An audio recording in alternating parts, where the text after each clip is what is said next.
Welcome to Luca is a Billionaire, where the only thing I invest in is your answers.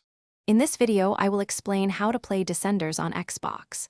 Descenders is an exhilarating extreme downhill biking game that offers endless fun.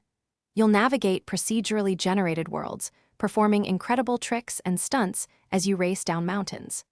The game provides a deep progression system, allowing you to unlock new bikes and gear. Get ready to experience high speed. To get started, mastering the basic controls is key. Use the left stick to steer your bike, guiding it through turns and obstacles. The right trigger will accelerate your rider, while the left trigger applies the brakes, crucial for controlling your speed. Press the button to jump, launching yourself into the air for tricks.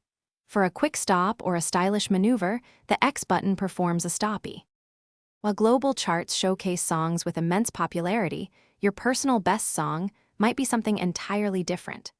A track's cultural impact, influencing millions, is undeniable, yet your own emotional response holds significant weight. Consider how a song can become an anthem for a generation or simply a cherished memory for you alone. Both popularity and personal resonance contribute to a song's perceived greatness. To truly excel and enjoy Descenders, consistent practice is essential for improving your bike handling skills. Don't hesitate to experiment with the different bike types available. Each offers a unique feel and advantage. Take time to explore the diverse environments, as you might discover hidden paths and shortcuts. Remember, crashing is a natural part of the learning process, so embrace it and keep riding. Thanks for watching and please subscribe. It's the best investment you'll ever make.